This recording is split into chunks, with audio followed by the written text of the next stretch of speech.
Okay, here we go in video 6. We're going to look at cutting and stamping, and let's jump right in to see if we can beat this 5-minute marker.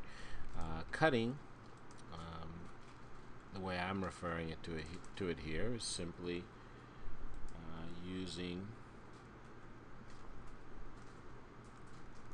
can be used in a few ways.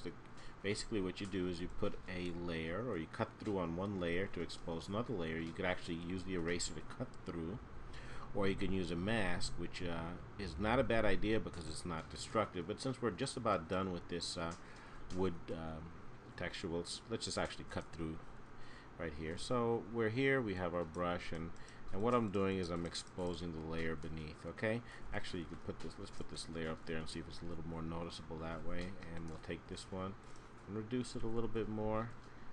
I don't know how much more noticeable that is. What we're gonna have to do here is cut through on this layer a little bit too. This one, because it has the bevel applied, you could actually see it a little bit more what's going on. I'm not sure that was a smart choice, but you know, you do what you can. So I'm just going to show you the basic idea, and the basic idea is to cut through and expose other layers. Okay, let's go back on that. There's a limit to how much I'm willing to put up with here. One thing we could do here is add another layer really quickly. Get a brush, and what we're going to do is I'm just going to add a little bit of shadow around the edge that I've cut to kind of define that space, and I can multiply that or do whatever just to make that seem like it's a little bit of a shadow. Let's load really quickly another set of brushes. Load brushes. I have some great brushes here that I created, and there's a couple good ones in there. Let's just see. I just want to get a wood look here. Let's get this. That'll be a good one to cut with. So let me actually go back and get that if I can find it again. Here we go. So let's just cut a few times on this, cut a few times here. Okay, and now of course you got to adjust the highlight, and we're going to skip that part just because time is so short.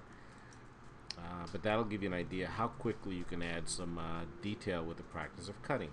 And as I mentioned before, you can also do this by going right onto the mask. Let's jump right into this mask to save some time. Let's go with the brush that we already have, and if you paint details on this, the same thing is actually happening. So if you go back now, you'll be able to see that we've added all those details, and once again you have to deal with the issue of the highlight. Okay, but I think that gives you a quick idea of how quickly you can add some detail. Let's show you very quickly what stamping is. Stamping is what we did with the knots basically, and what you'll do is you'll simply load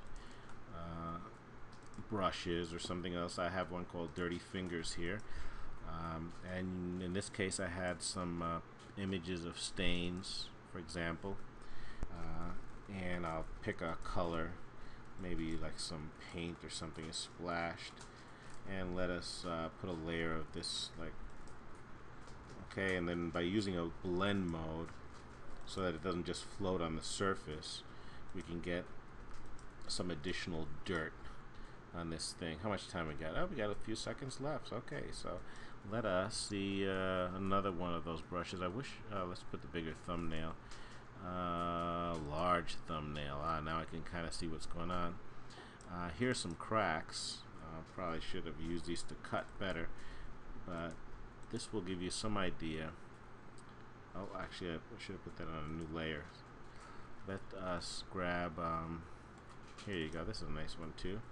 We got some, and then you could just blend those with different, let's see, overlay, no, a little too light, color. This is what happens when you try to rush. Okay, so hopefully in the 20 seconds we got left, I don't imagine I'm going to do anything miraculous here, so I'm just going to paint myself out for the last few seconds while you watch.